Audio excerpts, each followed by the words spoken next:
Welcome to the Bullvine podcast, your go-to source for inside stories, cutting-edge research, and the latest updates in the world of dairy farming.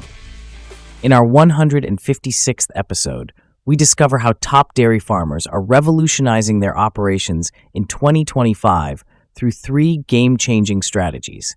From Wisconsin to Quebec, successful producers are mastering forage quality, methionine supplementation, and transition cow management to boost profits by 500 plus cow. Your next milk check depends on these proven tactics. So please grab a glass of milk, sit back, and let's get started with this episode. Welcome to the Bullvine podcast. I'm Bella, and today I'm joined by my co-host Douglas. We're diving deep into the world of dairy farming in 2025, exploring three game-changing strategies that are revolutionizing operations from Wisconsin to Quebec and beyond. Whether you're milking 75 cows in Germany or running 5,000 head in California, these tactics are making the difference between struggling and thriving. So let's get right into it.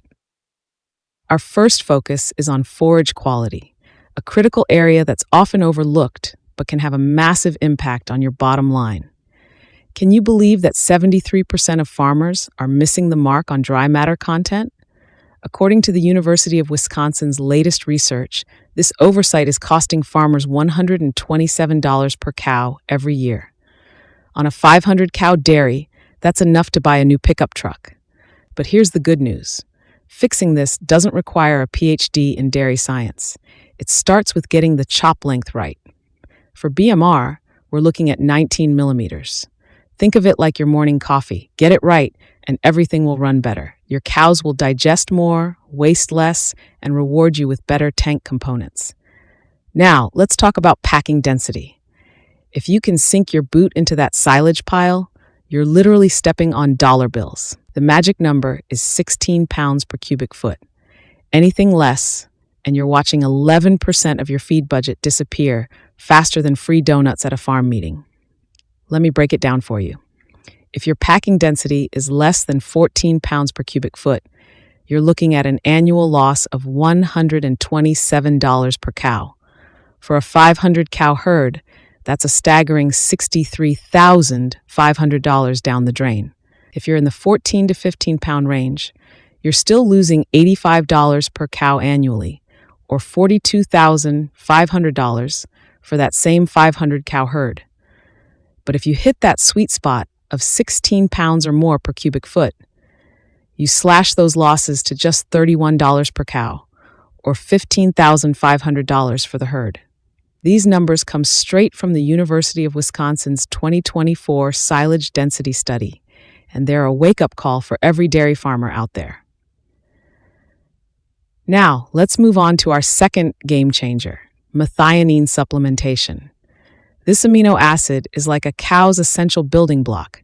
It's something they can't make on their own, even when you're feeding plenty of protein. Cornell's latest research shows that adding protected methionine, the kind that survives the rumen, is like giving your cows a metabolic insurance policy. Here's what happens when you get it right. Your fresh cows stay healthier, with 22% fewer fatty livers. More pregnancies stick, with a 17% improvement in conception rates. Your milk components climb, boosting your milk check. The best part? You don't need to overload them with protein to get these benefits. Just the right amount of protected methionine does the trick. Let's look at the numbers. For a small herd of 75 cows, a monthly investment of $225 in methionine can yield a return of $450 to $675. For a mid-sized operation of 255 cows, investing $765 monthly could bring back $1,530 to $2,295. And for large-scale operations with 5,000 cows, a $15,000 monthly investment in methionine could result in a return of $30,000 to $45,000. These figures are based on Cornell's 2025 research showing a 2-to-1 to 3-to-1 return on investment for methionine supplementation. It's a game changer that's transforming dairy operations across the board. Now, let's talk about our third critical area, transition cow management. The USDA's newest data emphasizes how crucial this 56-day window is. It's like trying to win a marathon after sleeping through the starting gun. Mess up the transition period, and you're playing catch-up for the entire lactation. In 2025, successful farmers are focusing on three key aspects of transition cow management. First, feed space. Nobody likes eating shoulder to shoulder, and your transition cows are no different. 30 inches at the bunk isn't just a nice to have, it's your insurance policy against metabolic problems. Think about it. Would you want to fight for your spot at an all-you-can-eat buffet? Giving your cows adequate feed space can save you $175 per cow per year. Second, water access. Keep it closer than your coffee pot, within 75 feet of wherever your cows are lounging. A thirsty cow won't eat, and a cow that won't eat is a vet bill waiting to happen. Ensuring proper water access can prevent losses of $85 per cow annually. Third, methionine supplementation. Here's where our earlier discussion comes full circle. Feeding 14 grams of methionine daily during transition costs less than one DA surgery. It's like changing your oil instead of waiting for the engine to blow. This simple practice can save you $210 per cow per year. These figures come straight from the USDA APHIS 2025 transition cow data, and they paint a clear picture of the importance of getting this period right. Now, I know changing things up on a dairy farm can be challenging. It's about as fun as fixing a frozen water line in January. But here's what I want you to do this week. Pick one thing. Maybe grab that forage probe and check your silage density. Or time how long it takes to get colostrum in your calves. 23 minutes is your magic number. Even just measuring your transition pen space could save you thousands. Remember, these strategies work whether you're running robots in Quebec or grazing in New Zealand. They're proven by research and tested by real farmers just like you. The only question is, which one will you tackle first? As Cornell's Dr. Tom Overton says, fix the transition pen first. It's like changing your oil before the engine blows. In 2025, that advice is more valuable than ever. Let's recap the key takeaways. 1. Optimize your silage management to reduce dry matter losses and enhance feed efficiency. This means getting your chop length right and achieving that magic 16 pounds per cubic foot packing density. 2. Incorporate protected methionine to improve dairy cow health, fertility, and milk quality. The return on investment here is impressive, ranging from 2-to-1 to 3-to-1. 3. Focus on effective transition cow management to drive productivity and minimize health issues. This means providing adequate feed space, ensuring easy water access, and supplementing with methionine during this critical period. 4. Implement simple, actionable changes in your day-to-day practices for sustainable long-term gains. Start with one area and build from there. 5. Stay informed on evolving trends and methodologies in dairy farming to maintain competitiveness. The industry is always changing, and staying ahead of the curve is crucial. By focusing on these three critical areas, forage quality, methionine supplementation, and transition cow management, dairy farmers can potentially boost profits by more than $500 per cow. That's a game changer for operations of any size.